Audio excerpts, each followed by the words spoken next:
इस दुनिया को एक वाटर टैंक समझो, बहुत बड़ा वाटर टैंक जिसमें बहुत ज़्यादा पानी है। ओके। अब इतने बड़े वाटर टैंक में आपको नहीं पता है कि किनारा कहाँ पर है, कैसे है, बिल्कुल कोई आइडिया नहीं है। अब आपको एक प्रॉब्लम आती है, किसी भी किस्म की प्रॉब्लम आती है, तो इस वाटर टैंक में अगर कोई प्रॉब्लम आती है, किसी भी इंसान को आती है, किसी भी जीव को आती है, तो उसका सॉल्यूशन भी है। ओके।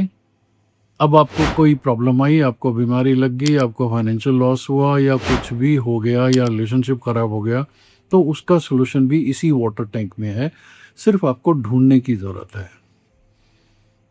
और ये जो प्रॉब्लम है, इसका जो सॉल्यूशन है, वो क्योंकि इस वाटर टैंक के अंदर ही अवेलेबल है, लेकिन आपको मिलेगा तब when you are destined to get it. लेकिन जब तक वो आपको नहीं मिलेगा तब तक आपको कोशिश करते रहना है। डेड नहीं बैठ जाना कि यार डेस्टिनी है, जब मिलेगा तब देख लेंगे, नहीं। जिंदगी का नाम ही है कोशिश करते रहना।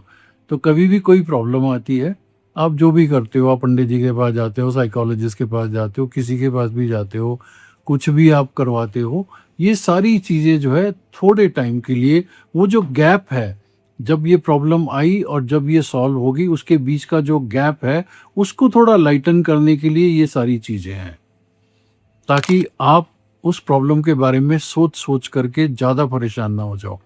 अगर कोई प्रॉब्लम आई है, आपने किसी से बात करी, कोई सोल्यूशन लिया, उस सोल्यूशन पे आपने काम करना शुरू कर दिया, तो वो सोल्यूशन काम करे ना करे वो बात अलग है। लेकिन तब तक आपके मन में एक होप जाग गई कि हाँ यार, मेरी ये प्रॉब्लम में मैं बीमार पड़ा हूँ, मैं डॉक्टर के पास जा रहा हूँ, मैं दवाई ले रहा हूँ और मैं ठीक हो जाऊँगा। एक होप जाग जाती है। जैसे ही आपके अंदर में एक होप जाग जाती है, आप रिसीविंग मोड में आ जाते हो। और जब आप रिसीविंग मोड में आ जाते हो तो आपकी जो भी समस्या है वो दूर होना शुरू हो जाएगी, बिकॉज आपको ग्रेस मिलनी शुरू हो जाती है जो ऊपर वाला देता है। ओके। अब होता क्या है, आप रील देखते हो, आप इतने सारे सॉल्यूशन देखते हो, इतनी रील सेव करते हो, बुक्स इकट्ठी कर लेते हो, किंडल मतलब दबा करके इंफॉर्मेशन इकट्ठी कर लेते हो कि अगर ये बीमारी हो जाए तो ऐसा करना चाहिए, रिलेशनशिप में ये प्रॉब्लम हो जाए तो ऐसा करना चाहिए, और अगर ये समस्या हो तो ऐसा करना चाहिए, पैसों में ऐसा करना चाहिए। ये किसी को याद रहता है? किसी को याद नहीं रहता। आप सेव कर लेते हो।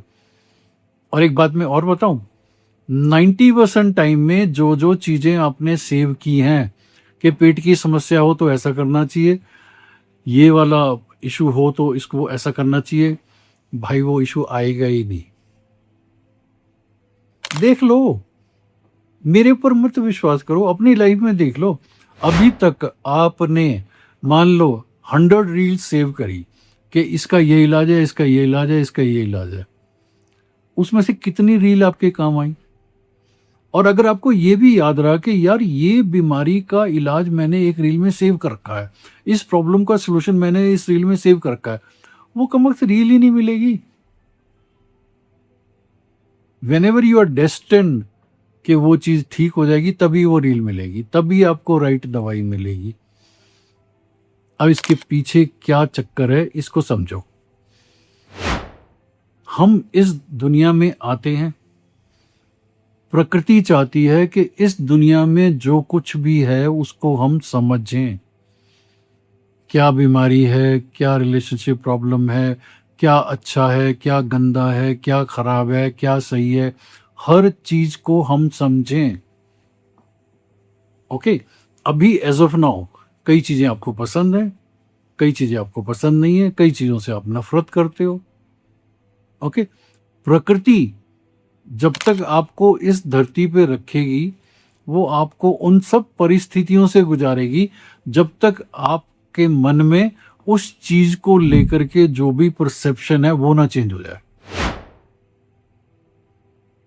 गूगली है ना, दिस इज रियलिटी। तो परसेप्शन कैसे चेंज होती है?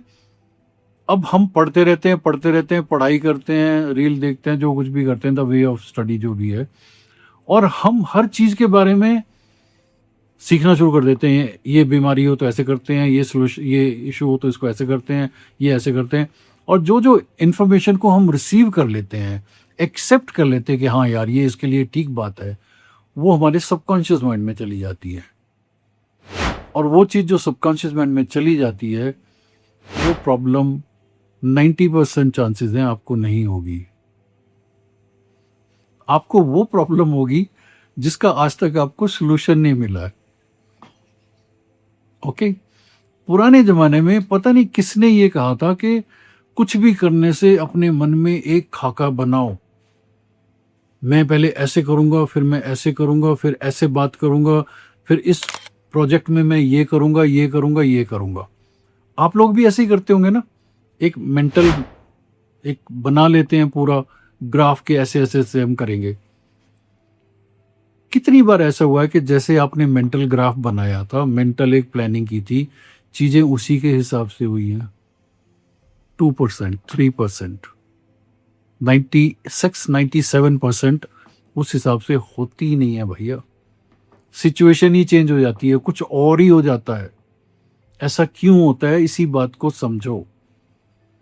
प्रकृति चाहती है कि इस दुनिया में जो कुछ भी चीजें हैं उनको आप अच्छे से समझ जाओ। आपको ना कोई चीज अच्छी लगनी चाहिए, ना कोई चीज आपको बुरी लगनी चाहिए, बट उस चीज के बारे में आपको पता होना चाहिए। ठीक है, अब जो जो चीजें आपने पढ़ ली, एक्सेप्ट कर ली, अपने अंदर सबकॉन्शियस माइंड में वो चली गई, वो सबकॉन्शियस माइंड में वही जाती है जो आप एक्सेप्ट कर लेते हो कि हाँ ये ऐसा होता है। अगर डाइकॉटमी है, आपको लगता है कि ये मैंने पढ़ तो लिया, ये मैंने सुन तो लिया, लेकिन मेरे को नहीं लगता ये ऐसे होता है, तो वो सबकॉन्शियस माइंड में नहीं जाएगी। बिकॉज कॉन्शियस और सबकॉन्शियस माइंड के बीच में एक छलनी होती है, और वो छलनी से वही चीजें नीचे जाती हैं जिसको आप एक्सेप्ट कर लेते हो। ठीक है, अब जो जो चीजें आपने एक्सेप्ट कर ली वो चीजें नहीं आपके साथ होने वाली, बिकॉज प्रकृति को पता है कि ये तो उसने एक्सेप्ट कर लिया कि ये ऐसा होता है, ये ऐसा होता है, ये ऐसा होता है। लेकिन जो चीजें आप एक्सेप्ट नहीं करते हो या जिनके बारे में कभी आपका पाला नहीं पड़ा है, वो परिस्थिति से आप पक्का गुजरोगे। अब हाइपोथेटिकली आप बोलते हो मैं भगवान को नहीं मानता। मैंने देखा बहुत सारे बाबा जी पूरी कोशिश करते हैं, नहीं ऐसा है, भगवान तो होते हैं, ऐसा कैसे बोल सकते हो, तुम गलत बोल रहे हो। भाई अगर कोई भगवान को नहीं मानता है तो नहीं मानता है, आप उसके पीछे क्यों पड़े हुए हो भाई? वक्त आएगा वो अपने आप से मानेगा, उसको जबरदस्ती क्यों मना रहे हो? अब कोई इंसान बोलता है ये गलत है, तो तुम उसको जबरदस्ती से ठीक क्यों कर रहे हो कि यार ये गलत नहीं है, ऐसा है, ऐसा है? क्या तुम्हारे अंदर ये पावर है किसी की मानसिकता को, किसी की परसेप्शन को चेंज कर सकते हो? चांस ही नहीं है भाई। उस बंदे ने अपने हिसाब से एक सिस्टम बना रखा है कि मैं इस चीज को नहीं मानता हूं, तो मत मानने दो यार, relax, let him live his life. उसकी जो परसेप्शन है उसको अपनी परसेप्शन के साथ जीने दो। ये प्रकृति का काम है। प्रकृति अपने आप से कुछ ऐसी सिचुएशन करेगी, एक दिन वो बंदा उस चीज को मानेगा। हाँ, हो सकता है तब तुम हो या ना हो, वो बात अलग है, तुम्हारे सामने ये सब हो या ना हो।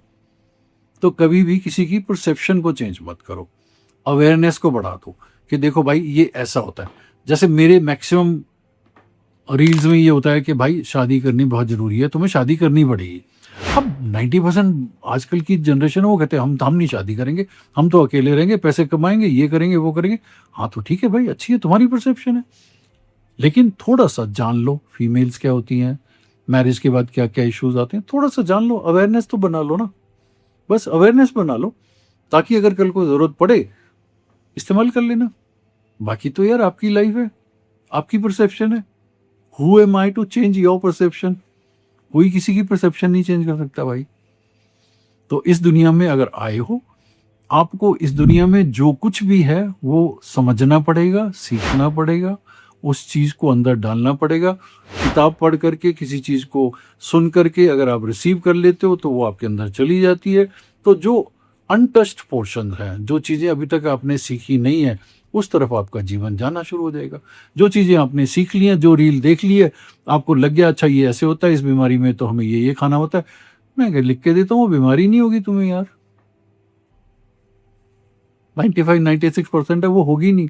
हाँ, जो होगी उसकी रील मिलेगी नहीं। अगर आप रेजोनेट कर रहे हो तो कमेंट में लिख के बताओ जरा। Okay, take care, beautiful life, and it's your life. Okay.